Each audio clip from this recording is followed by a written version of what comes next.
All right, we're going to do one more mic test. You're probably sick of me at this point, but we're going to make sure the mics work for everyone because I think there's a couple new people coming in. Raise your hand if you need a mic test. There, perfect. Okay, not that many. That's fine. Also holding up this for white balance if you all need it. So mic test 1, 2, 3. Check 1, 2, 3. Mic test. Sorry, test 1, 2, 3. Mic test, you're good. Raise your hand if you still need more time. Fine if you do, not a problem. Mic test 1, 2, 3. Check 1, 2, 3. Check 1, 2, 3. Mic test. Check 1, 2, 3. While this last person here is figuring it out, I think I've said it a couple times now, but the way the questioning will work, we are going to do our best to get to everyone's questions here, but we do want people on the live stream to be able to hear the questions, so we have a couple people who will be walking mics around to you. So if you have a question, raise your hand. We will get to you, and there will be two people. There's one person who will kind of be in this front section, one person kind of in the back section, so keep an eye out for them. Hold your question until you get the microphone. And again, thank you everyone for minding social distancing here. Photographers, as you're dipping in and out, just try and stay underneath the camera line, obviously, because we've got 2 rows here. And if you're in the front row, be mindful of the cameras behind you. We want everyone to get the shots they need. Does anyone else need a mic test? Are we good? Awesome. We'll do a final one right before we start.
We're here inside the Kentucky History Center where Attorney General Daniel Cameron will announce his findings in the Breonna Taylor case at that podium behind me in about a half hour. As you would expect, this place is full of media, both national and state and local media, all waiting to hear what the Attorney General is going to say about this case. Security is tight. All media went through screenings as we came in, security screenings, and the area around, the streets around the center are all blocked off by state police, Frankfort Police, and Franklin County Sheriff's Office. So this place is locked down securely in anticipation of this announcement. And we are waiting with great anticipation because the Attorney General has been so tight-lipped about this case from the very beginning. The last time I spoke to him, and every time we've spoken to him, he's not given a timeline for when he'll make his announcement and not give any clue as to which way he might lean. He has always said, he told me back in June, he's always said that his findings will be based on the facts and law and not on public opinion. So we expect that the Attorney General will lay out his case. He presented it before the grand jury. They'll announce their findings here shortly. And then about 15 minutes or so after that, the Attorney General will lay out his case publicly for the first time as to whether or not there will be criminal charges filed in the Breonna Taylor shooting. As I said, this place is full of media. Security is tight around here, but we'll know shortly, we'll have it live of course, whether or not what the Attorney General is going to do, if anything, about criminal charges in this case. We've all been waiting for this for months now. Back to you guys.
You know this call starts in 2 minutes, so I'm not going to be able to listen to it if you're talking.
Okay, we're going to do one final mic test for everyone here.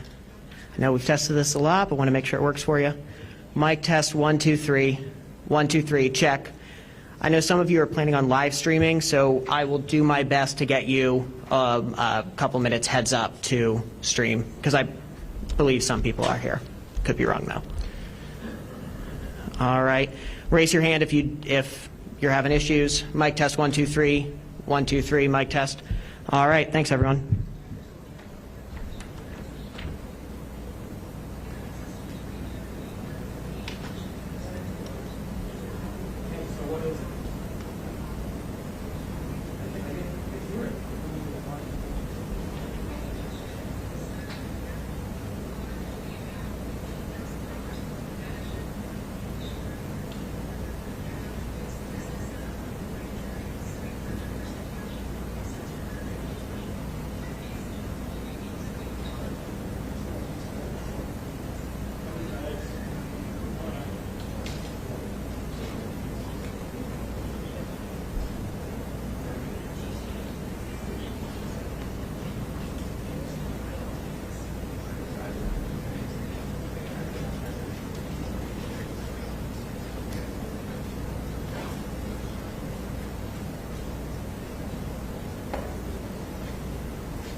couple minutes, so if you all are live streaming now, it's probably a good time.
still a lot of outstanding questions here, and the Attorney General is going to remain on this case.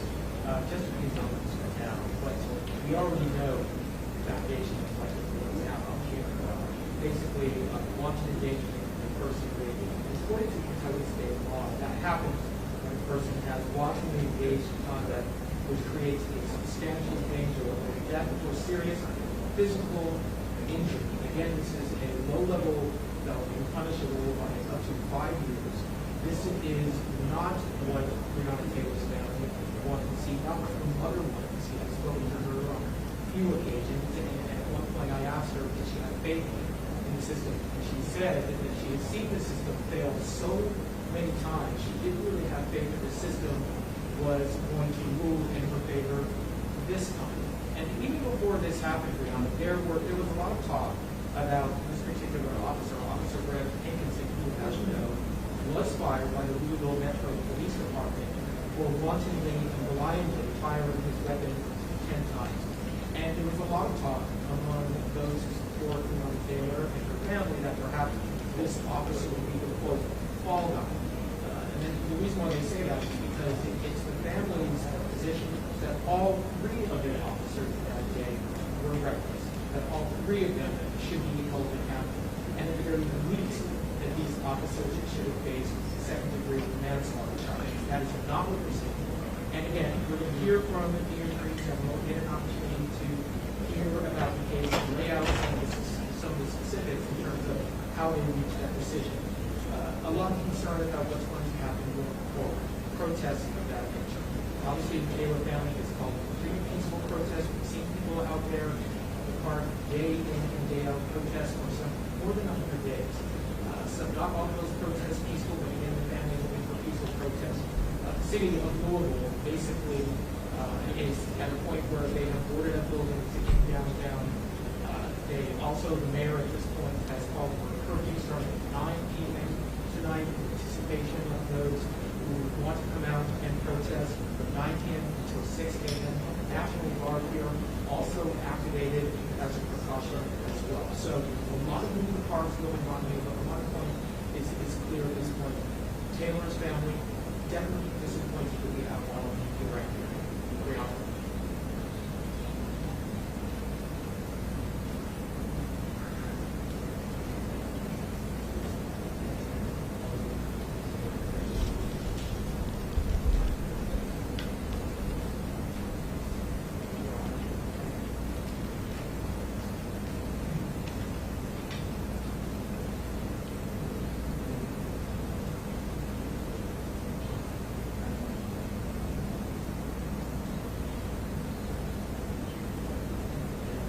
Yeah, and just to add to that, I'm sorry.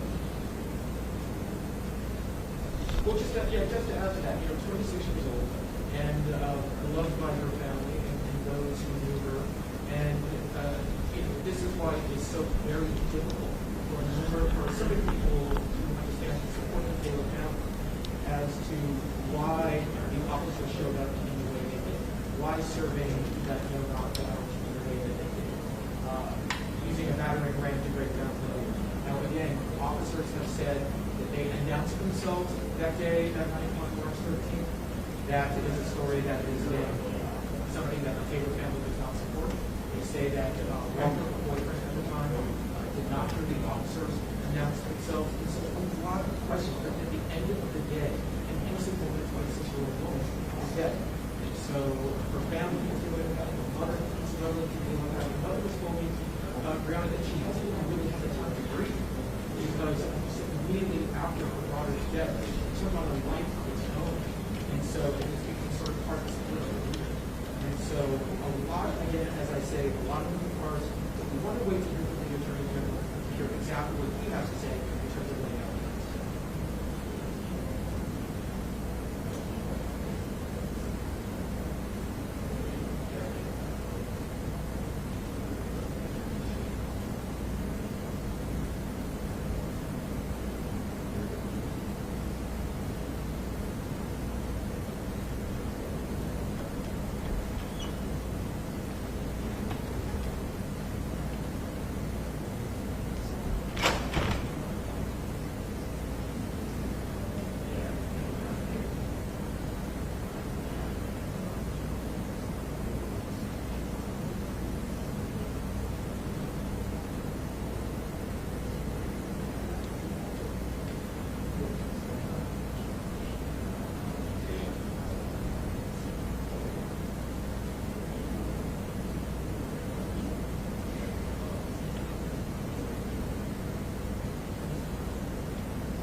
Good afternoon.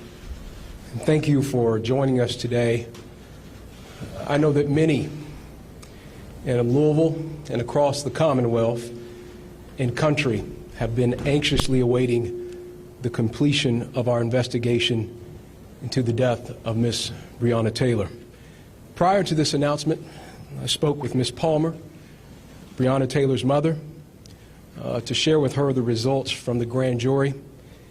Many of you in this room know that I had the opportunity last month to meet in person with her and other members of Miss Taylor's family, including Miss Bianca Austin and Miss Janiyah Palmer. I want to once again publicly express my condolences. Every day, this family wakes up to the realization that someone they loved is no longer with them. There's nothing I can offer today to take away the grief and heartache this family is experiencing as a result of losing a child, a niece, a sister, and a friend. What I can provide today are the facts, which my office has worked long and hard to uncover, analyze, and scrutinize since accepting this case in mid-May. I urge everyone listening today to not lose sight of the fact that a life has been lost, a tragedy under any circumstances. The decision before my office as the special prosecutor in this case was not to decide if the loss of Miss Taylor's life was a tragedy. The answer to that question is unequivocally yes. There is no doubt that this is a gut-wrenching, emotional case, and the pain that many people are feeling is understandable. I deeply care about the value and sanctity of human life. It deserves protection, and in this case, a human life was lost. We cannot forget that. My job as the special prosecutor in this case was to put emotions aside and investigate the facts to determine if criminal violations of state law resulted in the loss of Miss Taylor's life. This included examining the actions of Sergeant Jonathan Mattingly, Detective Brett Hankinson, and Detective Miles Cosgrove, the three officers who fired their weapons in the early morning hours of March 13th. In working with our federal partners on this case, it was determined that while we would share information to advance our respective investigations, we must also maintain some level of separation to ensure the integrity of each investigation. When examining issues regarding potential civil rights violations, we determined that any such violation are better addressed through a federal-led investigation, and issues involving potential criminal acts concerning the shooting are better addressed by a state-led investigation. With this in mind, our investigation focused on the events that took place in Miss Taylor's apartment on March 13th. In the months since taking this case, our dedicated team of prosecutors and investigators with more than 200 years of combined career experience conducted a thorough investigation to better understand the events that led to Miss Taylor's death. The team is here with me today. I want to personally and publicly thank them for their tireless work. These men and women are true public servants who for months have shown up every day with a desire for one thing, and that is to seek the truth. We decided while we would examine materials gathered by LMPD's Public Integrity Unit, we would need to conduct our own independent investigation and start from scratch in the interest of thoroughness, fairness, and finding the truth. There was no video or body camera footage of the officers' attempted execution of a search warrant at Miss Taylor's residence. Video footage begins at the point that area patrol officers arrive at the location.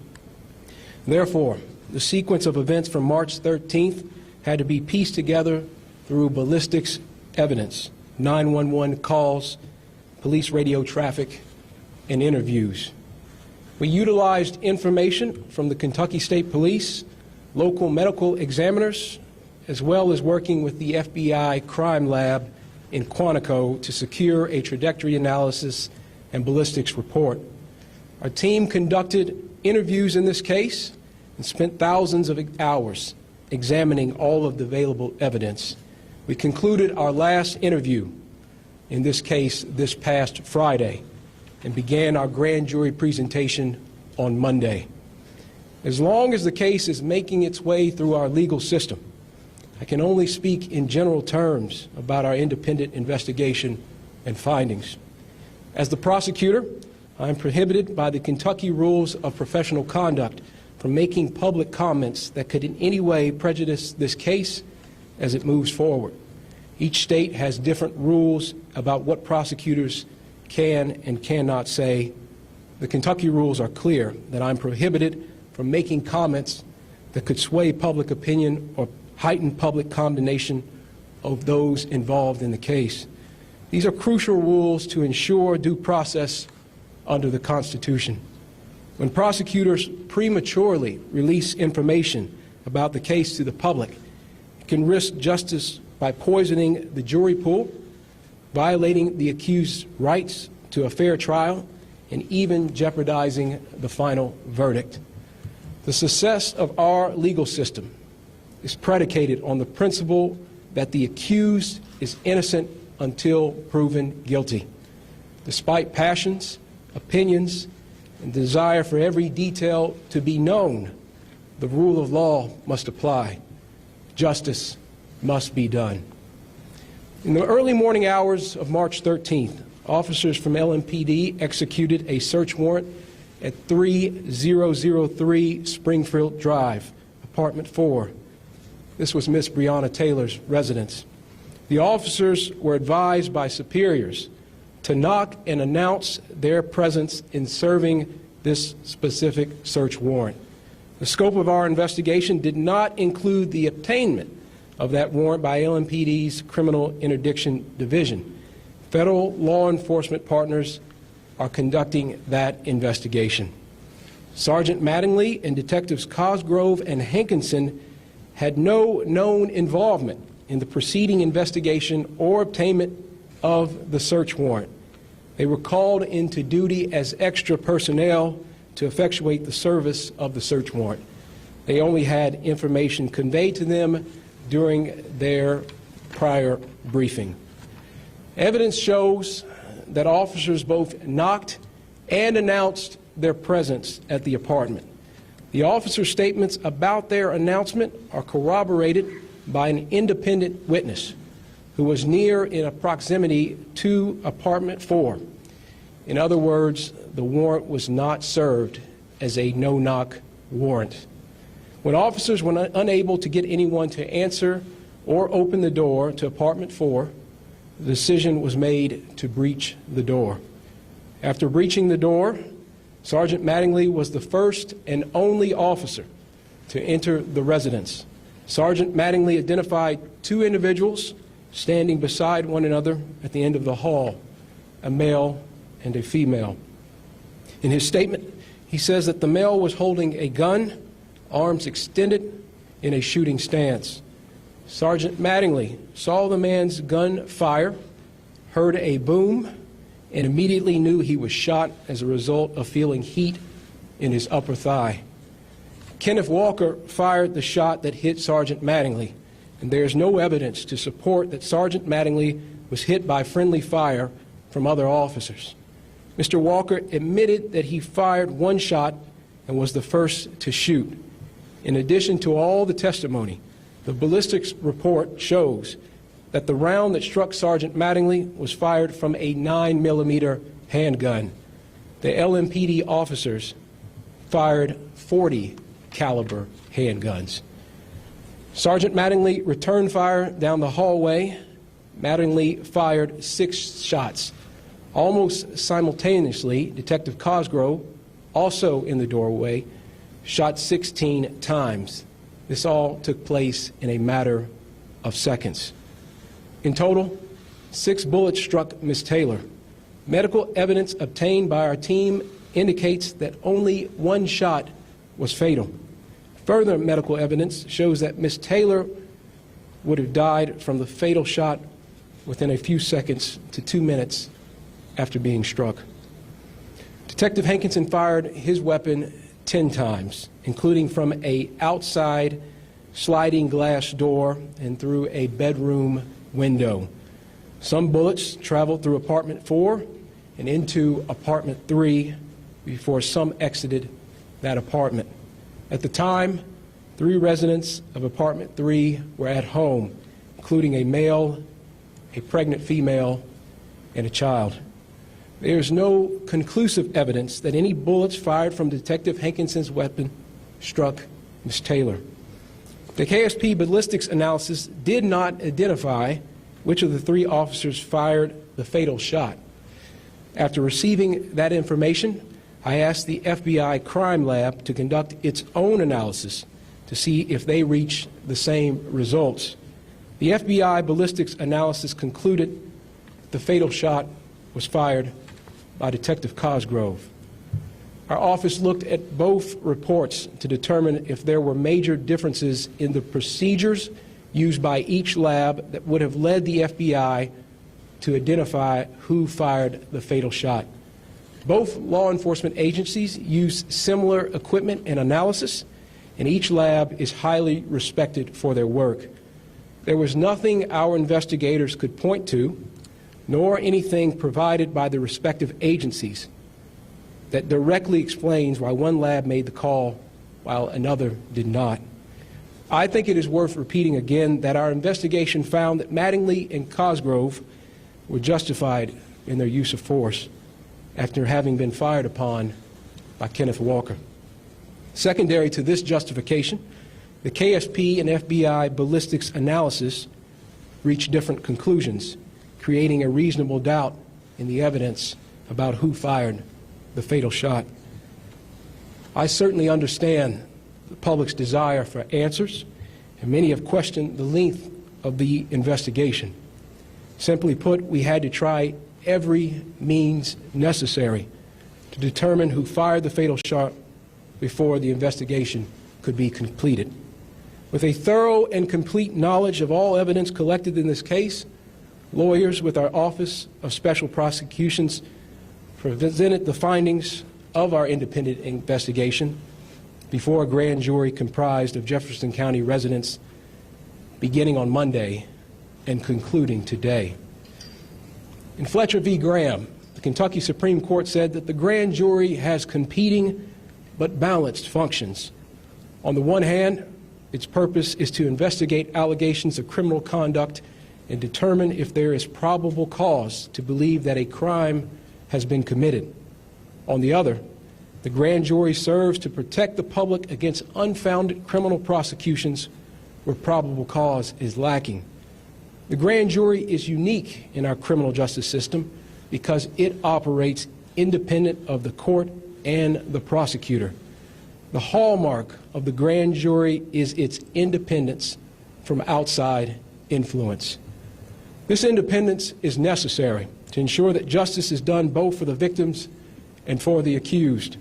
After hearing the evidence from our team of prosecutors, the grand jury voted to return an indictment against Detective Hankinson for 3 counts of wanton endangerment for wantonly placing the 3 individuals in apartment 3 in danger of serious physical injury or death. The charge of wanton endangerment in the first degree is a Class D felony, and if found guilty, the accused can serve up to 5 years for each count. Kentucky law states that a person is guilty of wanton endangerment in the first degree when under circumstances manifesting extreme indifference to the value of human life, he wantonly engages in conduct which creates a substantial danger of death or serious physical injury to another person. My office is prepared to prove these charges at trial. However, it's important to note that he is presumed innocent until proven guilty. During the last 6 months, we've all heard mention of possible charges that could be brought in this case. It's important to understand that all of the charges that have been mentioned have specific meanings and ramifications. Criminal homicide encompasses the taking of a life by another. While there are 6 possible homicide charges under Kentucky law, these charges are not applicable to the facts before us because our investigation showed, and the grand jury agreed, that Mattingly and Cosgrove were justified in the return of deadly fire after having been fired upon by Kenneth Walker. Let me state that again. According to Kentucky law, the use of force by Mattingly and Cosgrove was justified to protect themselves.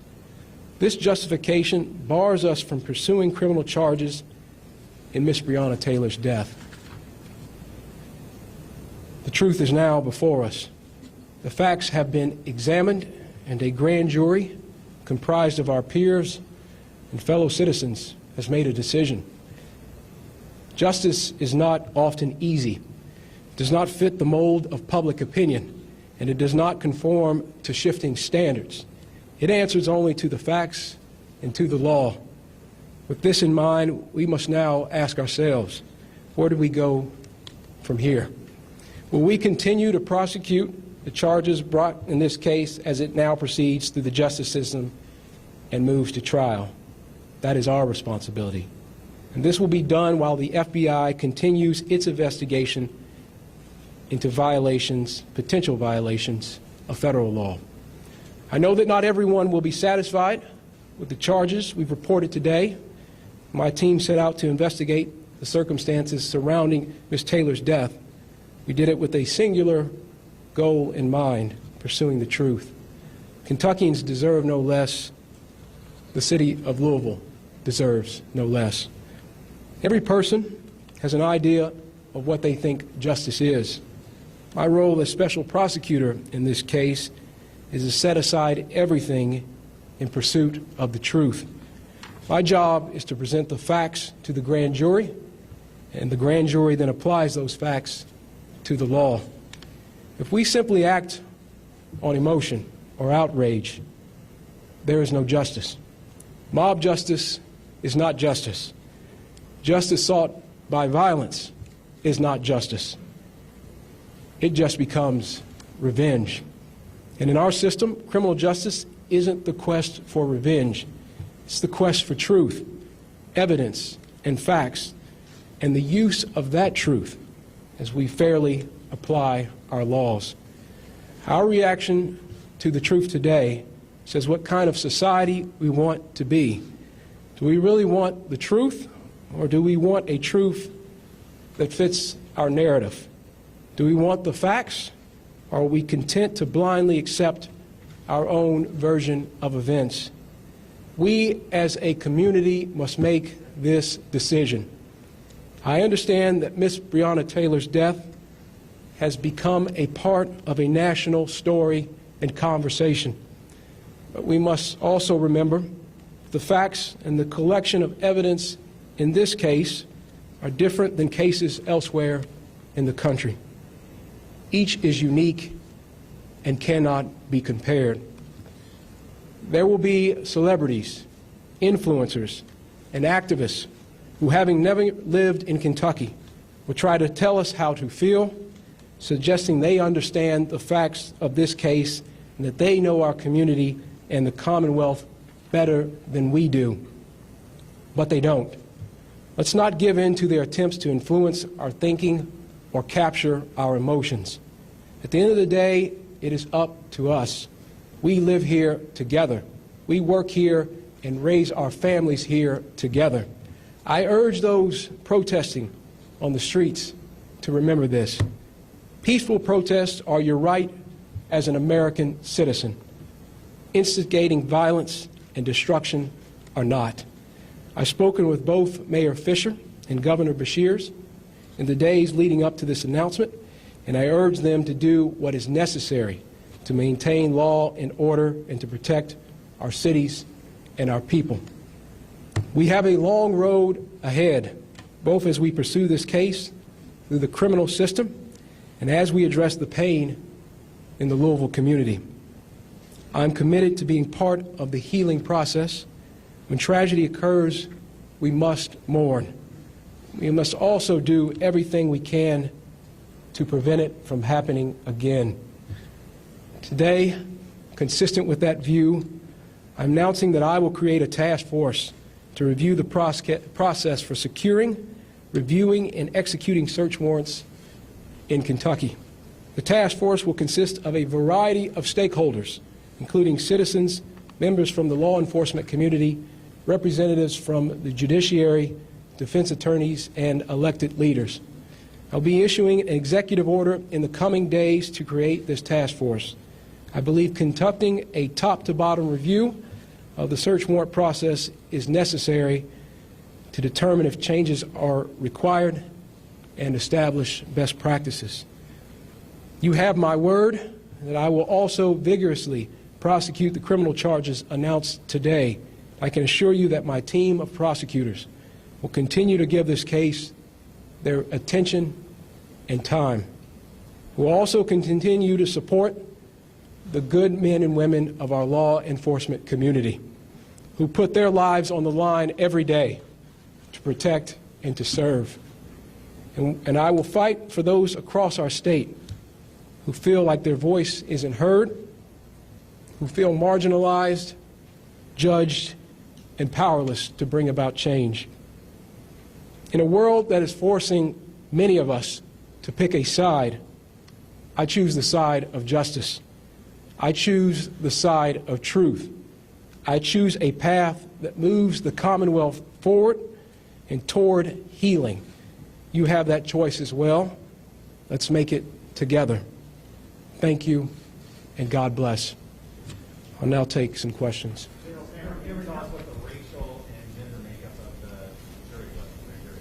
I won't get into the specifics of the makeup of the grand jury.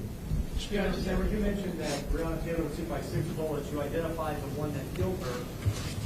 Who shot the other 5 bullets, and is any of Hankinson's bullets in Ms. Taylor? Based on the evidence, there's nothing conclusive to say that Detective Hankinson's, any of his bullets hit Ms. Taylor. I'm just curious Yes, what sir. your message would be to the family and those who support her in the community, because based on what you're saying today, the grand jury basically found that none of the officers involved are directly responsible for Breonna Taylor's death. Well, as I said from the beginning, and I appreciate that question, this is a tragedy. And sometimes the law, the criminal law, is not adequate to respond to a tragedy. And I fully acknowledge that, and I know many that are watching today and those that are listening recognize that as well. But the response is that the grand jury was given all of the evidence, presented all of the information, and ultimately made the determination that Detective Hankinson was the one to be indicted. To be clear, did your special prosecutors make a recommendation to the grand jury? Grand jury proceedings are secret, and so I'm not going to get into the specifics of details about that proceeding. What I will say is that we presented all of the information, and they ultimately made a determination about whether to charge. In this instance, they decided to indict Detective Hankinson. One question. Do you think state law needs to be changed? I'm sorry, say that again? When it comes to officers firing back in self-defense, do you think the current state law needs to be changed in cases like this? Well, what my role as the special prosecutor in this case was to provide the information and facts to the grand jury. Detective Cosgrove and Sergeant Mattingly were justified in returning fire because they were fired upon. I'll leave it to others to make determinations. We have vigorous self-defense laws in this state, and that is something that existed prior to this case. I'll let others make judgments about that. Yes, sir. One big question surrounding this case is whether or not the officers knocked and announced their presence. Talk about the evidence that you came to that they did announce their presence. Yes, the statements that were made by officers there the night or the morning of March 13th show that they did knock and announce. The important point here is that information was corroborated by another witness who was in close proximity to Apartment 4, who corroborated that information. and said that there was a knocking and announcing by the officers. Was the witness a civilian or a law enforcement? The witness was a civilian. If a wanton invasion could take place while there is a death involved, would that not be a manslaughter charge? If there was a death that occurred during a wanton endangerment? Well, Chris, to your question, I think it, again, is important to step back and recognize that what we did was uncover all the information and facts related to the morning of March 13th, and then provided that information to the grand jury. The grand jury had every piece of detail needed to make their assessment and their judgments, and ultimately their conclusion was that the decision needed to be made to indict Mr. Hankinson. Mr. Cameron, Rukmini Kalimaki with the New York Times. Right here, I'm sir. sorry, yes, Hi, ma'am. 2 questions for you. Number 1, you said that she was shot 6 times, yet her death certificate says 5. Can you please explain the discrepancy? And the second thing is journalists in this room, myself included, have taken apart that apartment complex looking for witnesses to the point that you made about the knocking and announcing. Of a dozen witnesses that I spoke to, only one, a man who was directly upstairs, heard them announce. Do you think that's enough in the middle of the night when somebody is asleep for just one person in a tight-knit apartment block to have heard that? Is that a sufficient way of announcing? Well, let me try to answer your second question first. Your question was, it is enough for me. I think the more pertinent question is, what was the evidence provided to the grand jury? What was sufficient for their purposes? They got to hear and listen to all the testimony and made the determination that Detective Hankinson was the one that needed to be indicted, knowing all of the relative points that you made. As to your first question, can you repeat it one more time? Her death certificate says 5, and yet you are saying 6. Today's the first time I'm hearing 6. Yes, sir. So there is a bullet that was lodged, and bullet might be too generous a term. There was an object that was lodged into one of her feet, and so that is what is being referred to as the 6th, I guess, projectile. Are you going to release the full? Joe? Are you going to release the full grand jury report? Can you say that one more time? Are you going to release the full grand jury report?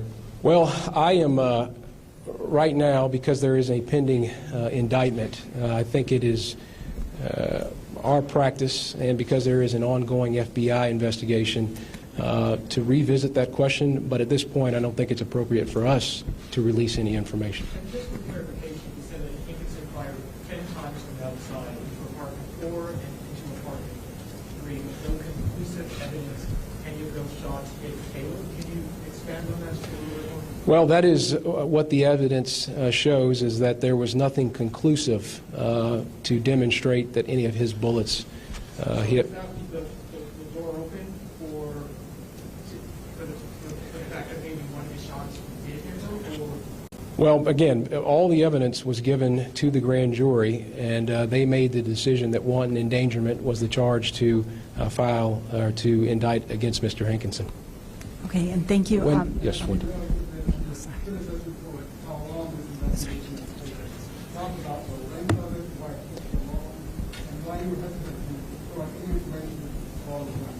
Well, your last question about providing information. In any investigation, criminal investigation, the best practice, and this is whether on the state or federal level, is to not make too many specific comments about the investigation because you do not want to compromise that investigation. There are also ethical considerations as investigators and prosecutors that we're responsible to abide by as well. Some of those obligations continue now because we have a responsibility to pursue the prosecution against Detective Hankinson. It's my judgment very early on that we needed to take this case in the Attorney General's office. As you know, the Commonwealth's attorney was conflicted out of this case because of another matter that he was pursuing. I could have farmed the case out to another Commonwealth's attorney in one of our 120 counties. Instead, I did not do that because the resources that we have to bring to bear and the relationships that we have with our federal partners, in my judgment, were needed to uncover the truth in this case. And part of the reason the investigation took so long is because we needed to make sure that we were doing a thorough job of looking at all the facts and gathering all the materials, interviewing witnesses, making sure that all of our people felt confident in their presentation to the grand jury. I will remind you, as late as Friday, we were still interviewing people in this case. And so the length of it is because this case deserved thorough and fair analysis. That was needed and deserved by Breonna and by her family, for the officers involved, for the community of Louisville, and for the Commonwealth. We needed to have a thorough investigation. We also got the FBI involved in terms of the ballistics report.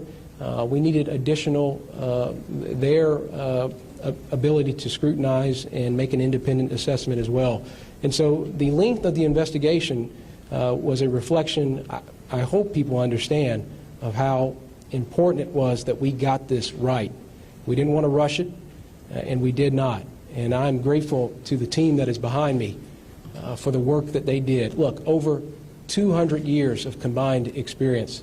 These are prosecutors and investigators who don't care about political distinctions, don't care about influence in any particular regard. What they care about is the truth. And we presented that to the grand jury. Sir, sorry. I'm sorry. I won't get into what our private conversation was. Yes, ma'am. Yes. What do you say to people who say this is just another example of the black community not getting full justice? And what specifically do you plan to do to calm a community that's long been hurting? And do you understand that anger that people might feel? I certainly understand the pain that has been brought about by the tragic loss of Ms. Taylor. I understand that as a Attorney General who is responsible for all 120 counties in terms of being the chief legal officer, the chief law enforcement officer. I understand that. I understand that as a black man, how painful this is. And which is why it was so incredibly important for make sure that we did everything we possibly could to uncover every fact. And I know, look, this team, myself, the members of the representatives of the Attorney General's office have taken a lot of criticism and scrutiny. But that scrutiny in many ways was misplaced because there was not a day that people in this office didn't go to sleep thinking about this case, and it wasn't a day where the first thing on our minds is getting to the truth in this case. And obviously, again, the criminal law is not meant to respond to every sorrow and grief, and that is true here. But my heart breaks for the loss of Ms. Taylor, and I've said that repeatedly. My mother, if something was to happen to me,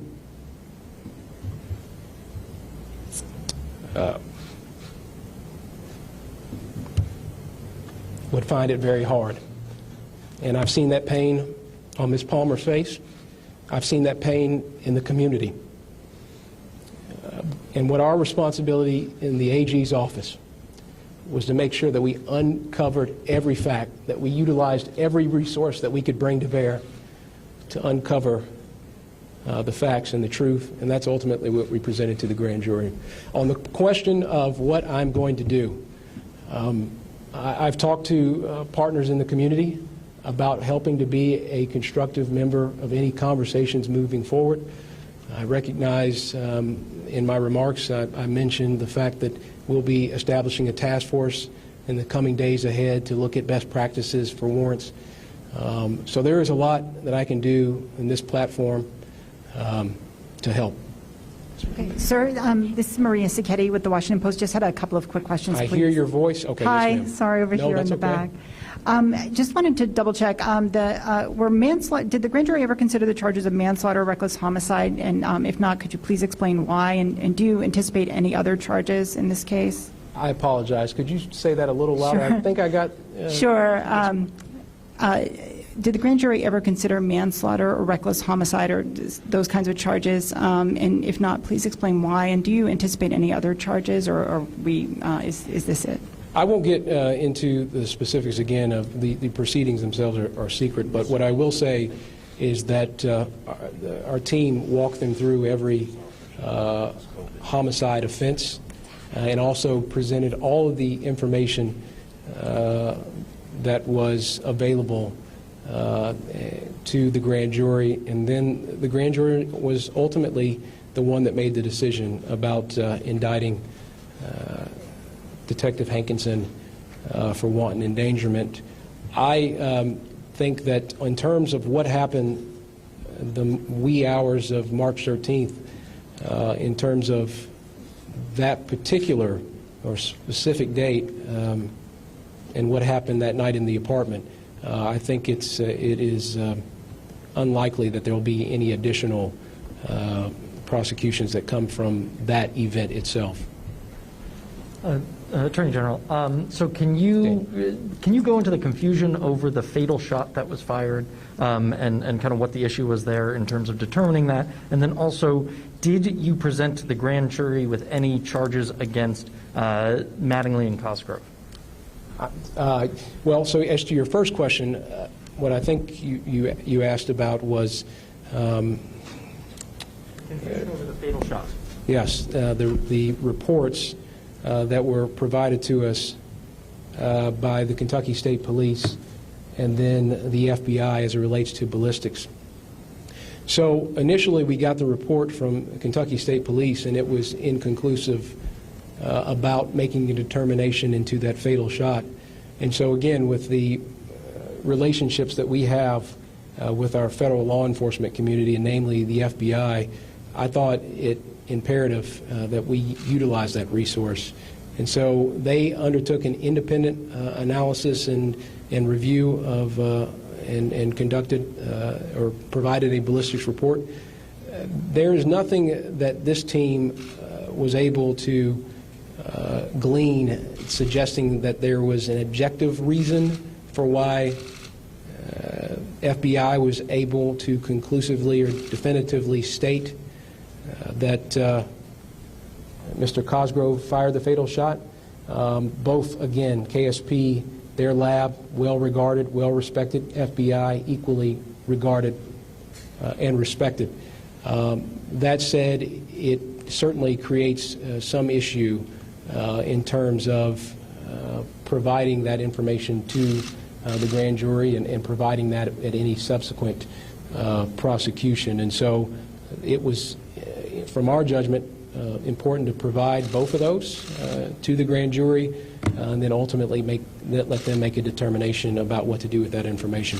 And were they presented with charges for Mattingly or Cosgrove? I'm sorry? Mattingly and Cosgrove. Were they presented with any charges for Mattingly or Cosgrove? Well, what I will say is that they were walked through all the homicide offenses, and with that information and the information and facts that were provided to them that we uncovered in our investigation, they made the determination that Detective Hankinson was the one that needed to be indicted here. Yes, ma'am. General Cameron, just a couple questions. First of all, does the Catholic doctrine apply at all in Lieutenant Walker's attempted design? The second question is, could you give me an idea of the percentage of people of color on the team of investigators presented to the grand jury? So what I will say is there's obviously I don't want to get into the proceedings related to Mr. Walker. That's a separate, so I'm not going to have any comment on that. This team behind me presented to the grand jury. And your other question was about the racial makeup of... Percentage of color of folks who run the investigation? Well, I'm black, and I speak for the entire department. And I hope that will satisfy that question. Yes, ma'am. Yes, ma'am. I'm sorry.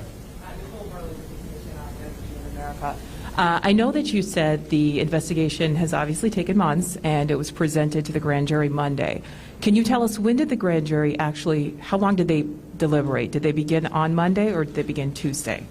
And that was of this week, correct? The grand jury was presented with the information today. I won't get into the specifics of when they began their deliberations, but I will say that they started early Monday and concluded sometime before noon. And so they heard everything they needed to hear.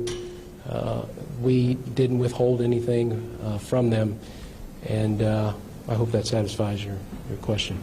Okay. General, can you tell me a little bit more about this task force? You know, Senate President Stivers and Representative Scott are introducing warrant bills for the next legislative session. Are they going to be on this task force perchance, and will you be taking some of the information from the bills they pre-file to work with on this? Well, I don't want to put, obviously, the cart before the horse, but I did mention in the remarks that we are certainly going to have elected leaders on this task force, and I imagine that some of the policy questions and some of the policy proposals that have already been put forward and have entered into the public conversation will be a part of this task force. But I want to make sure that people recognize that this task force is being established not to demonize any one side or any one department or agency. I think it's a healthy thing for the Attorney General from time to time to be a part of a conversation with all 120 counties. I'm not talking or singling out any county specifically, but with all 120 counties about best practices that can be utilized. I had a recent conversation with somebody that said there is always room for improvement. I think that's important in any industry, important in any job. And so as part of my role as the Attorney General, I certainly recognize the part I have to play in making sure that all of our systems in government are improved upon, whether it be because of a particular matter that occurred or because from time to time it's just the responsible thing to do. Did any of the officers ask? I'm sorry, Joe? Yeah. Did any of the officers ask to testify or present evidence to the grand jury, and were any allowed to? Well, what I'll say on that is, again, I don't want to get into the specifics, but testimony was heard by the grand jury of all sorts of witnesses and folks. And so, again, all relevant information was provided to the grand jury for them to make their assessment. Yes, sir.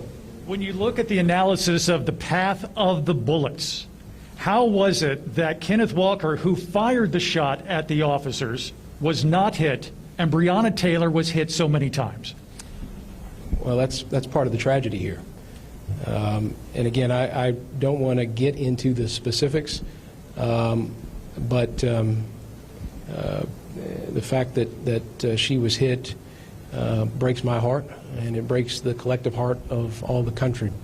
But I don't want to get, because we have now a open prosecution, I don't want to get too into the details of the trajectories themselves.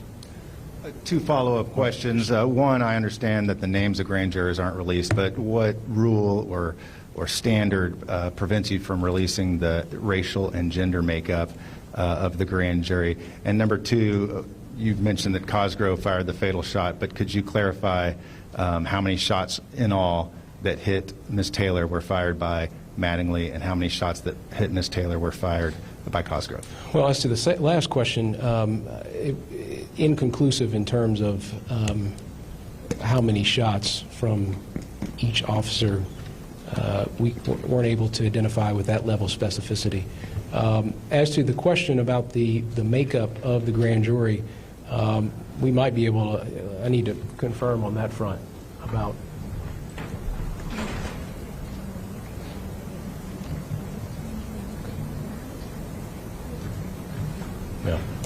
Yeah, you know, the fact that this has received so much scrutiny I think it'd be inappropriate for me to share the information about the makeup of the grand jury, just to the extent I can protect them. Will you release the investigative file or recommend that LMPD release it? Well, look, the role that we now have is to pursue the ongoing prosecution against Detective Hankinson. And so I think it'd be irresponsible at this juncture for this office to release any sort of file, again, because we have this ongoing prosecution. And I'm not going to comment on, and I think I certainly shouldn't be recommending, again, because of the ongoing prosecution, any sort of recommendation as to relates to a release of a file. We're going to have time for 2 more questions. Oh, Daniel, okay.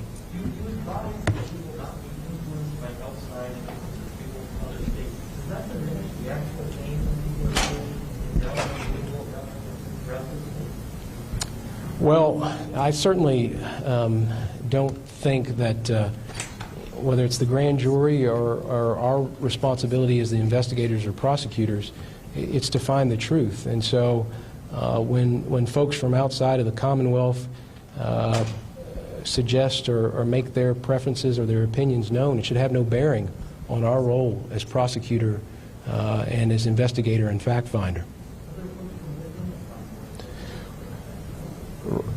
Even with folks within the Commonwealth, again, this is a tragedy. I don't want to lose sight of that, but we do have a responsibility to look at the facts as they are, and we can't be in the business. I don't think we want a justice system that is in the business of fashioning facts or laws to a particular narrative. We have to be in the business of presenting the information to the grand jury and ultimately allowing them to make a decision about what to do subsequently. Last question. Yes, ma'am. Far in the back. I apologize. Actually, we'll take these last 2 here. Okay. So either one can start. Sorry. I apologize. Thank you very much, sir. I wanted to ask if you, if you believe personally that someone should have been charged with homicide or one of the similar charges in this case, and if you could please walk us through what happened after the officers knocked on the door. Did they hear an answer? How long did they wait before everything erupted? But both of those questions, please, and thank you very much. As to your first question, again, this is about what the grand jury decided. One of the misconceptions out there is that the Attorney General's office was in the business of making charges, and that's just simply not the case under Kentucky law. Our role is to present the information to the grand jury. We dispense with that responsibility. We did it after a protracted investigation that uncovered all of the facts. That was our role. That was our responsibility. And we presented everything to the grand jury for them to ultimately make a judgment about what to do next. And in this case, in this instant, they decided to indict Detective Hankinson. As to your other question about what was provided to the grand jury, I can't get into the details of the specifics on that particular issue. Yes, ma'am. Yes, sir. In the beginning, you said that you spoke with Breonna Taylor's family today. I know you can't tell us word for word what they said to you, but how was the news received? Well, it was a hard meeting, and I won't go any further. I won't elaborate. But it was a difficult meeting, and look, when I ran for this office, I ran because I had some singular ideas in mind, and you never know exactly what issues you'll be presented with and what challenges you'll be presented with. And today was one of those challenges, to have to sit in that room and provide the information to Ms. Palmer and to other members of the Taylor family. It's been a difficult day. This is a difficult day for everyone standing up here. This is a difficult day for those here that have to report this. And it's a very difficult day for Louisville, all of the Commonwealth, all of the country. I recognize that. And I certainly recognize the responsibility that I have to help in the healing process. And as I noted in my remarks, I hope that those that are home watching, those that perhaps have ideas about being angry or pained by this decision, I hope we will respond in a manner that respects our First Amendment rights, but also respects our responsibility as the Bible talks about loving our neighbors, and that we can do so keeping Breonna Taylor's legacy in mind, but also in a way that respects our Louisville, our city, the city I live in, that respects all of our communities. So again, this is a hard day. I am under no illusion that it is not.